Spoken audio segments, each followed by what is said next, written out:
Sa video ito, ituturo ko sa inyo kung paano makakuha ng RFID card o mag-register sa third bridge na nagko-connect sa Cordova to Cebu City. Pumunta lang kayo sa inyong search bar o Google. Type nyo lang po cclex.com.ph,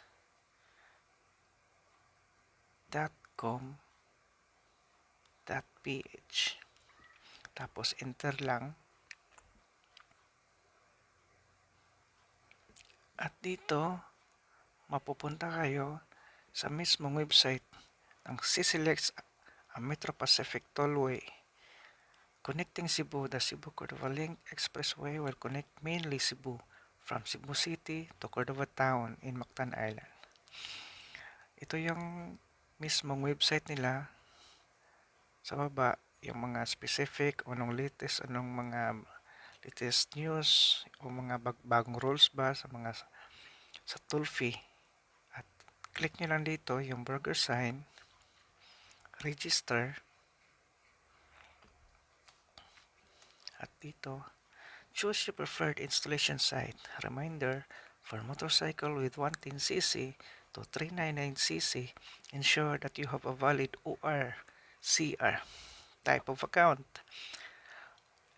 one vehicle to one account. Yung isa lang yung sasakyan nyo, motor, o pwedeng isang sasakyan sa isang one account. Sa multiple vehicles to one account, yung marami kayong sasakyan, may motor, kung ano pa yung mga sasakyan nyo, tapos isa lang gusto nyo i-account. Sa corporate account, ito yung sa company kadalasan. So, corporate registration, dito tayo sa one vehicle to one account. Set an RF installation appointment. May dalawa kayong pagpipilian kung saan kayo gustong o kung saan sa inyo yung paboring installation site. Sa Mactan, makikita nyo Toll Plaza Customer Service Center, Cordova bound. Yung galing kayong Cordova, tapos papunta kayong Cebu City. Tapos yung isa, Toll Plaza Customer Service Center, Cebu City bound. Kung galing naman kayong SMC side, punta kayong Cordova, doon. Tapos, choose your date kung saan ka pwede o available na magpakabit ng RFID sensor at RFID, at bibigyan ka ng RFID card. Dalawa pala yung ibibigay sa inyo, yung sticker na RFID na automatic na yon pag lalapit ka sa sensor. Tapos yung isa, yung card, pag hindi na epekto yung RFID sensor nyo, swipe na lang kayo doon sa card. Dito, please, dito tayo sa Mactan, Toll Plaza Customer Service Center, Cordova bound. Choose date. Dito ay sasit natin October 10, 2022. Tapos dito yung preferred na oras na gusto ninyong, kung kailan nyo may available, 6 a.m. to 7 a.m. ba. Dito tayo sa 7 a.m. to 8 a.m. Submit. At dito makikita nyo number 1, company name.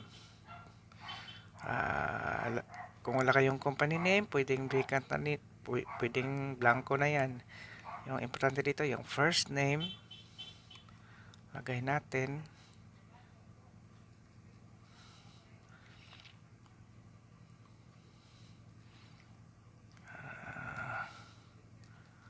Tapos middle name,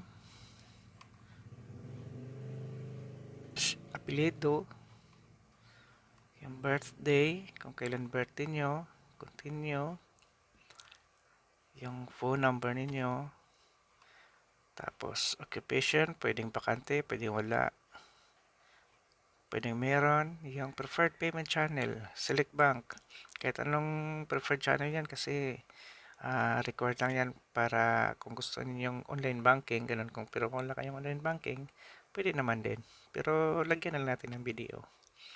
Dito, vehicle brand. Yung brand ng sasakyan ninyo. Suzuki. Tapos, enter yung vehicle model. Importante din to. Tapos, yung plate number. Tapos, yung enter conduction sticker. Ito yung conduction sticker na makikita sa CR na MB file number. Pag pumunta kayo sa inyong CR, makikita ninyo doon na yung 16-digit MB file number. Tapos yung vehicle class, importante pala to. Ito yung motorcycle with 110cc to 39cc. Tapos class 1, class 2, class 3.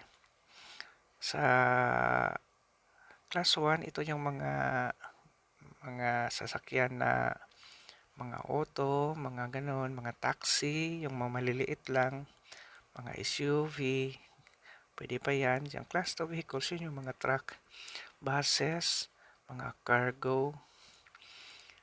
Hindi pala ito yung mga buses, yung mga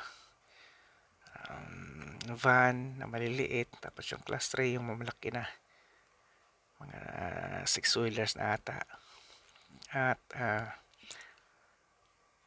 pero makikita naman natin yan pag napupulis tayo kung anong angkop sa sasakyan natin.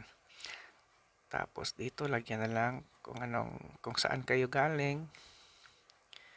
Tapos acknowledgement, confirm and agree that all the information provided are true, accurate and complete. So check nyo lang yan. At dito yung pinaka-importante, yung sinasabi ko sa inyo, na mabasa nyo kung saan makita yung acquired na kung anong sasakyan. Hindi ito magne-next kapag hindi nabasa yung read terms and conditions. At dito yung terms and conditions for the account and use of RFID tags for Cebu Cordova Link Expressway. Yung mga account number, agreement, auto bid arrangement, tapos pwede kayong blacklisting event, yung card. Ito yung class 1 vehicles means motorcycle with 400cc and engine. An up engine displacement of vehicles with 2 or 3 axles and an overall height up to 7 feet cars, jeepneys, pickups and vans. Mga 7 feet na mga sasakyan, pwede pa yan sa class 1. Basahin nyo lang yan hanggang kung hindi kayo sure kung anong pwedeng sasakyan na angkop sa required nila. At dito, scroll down. Kung gusto nyo basahin lahat yan, basahin na lang kung may time kayo. Tapos, sa pinakadulo, may makikita kayo ditong I agree. Click nyo lang I agree. Tapos, next. Pag na-next na yan, bibigyan kayo automatic ng RFID. RF QR code. Pagdating nyo doon, i-scan ng nagpamatay doon. Tapos pag nag-okay, bibigyan kayo ng sticker at saka card. At ito yung example ng card nila. Ito. I-keep nyo lang to para mas madilis yung transaction niyo sa pag-register doon sa third bridge mismo. Yun lang at maraming salamat.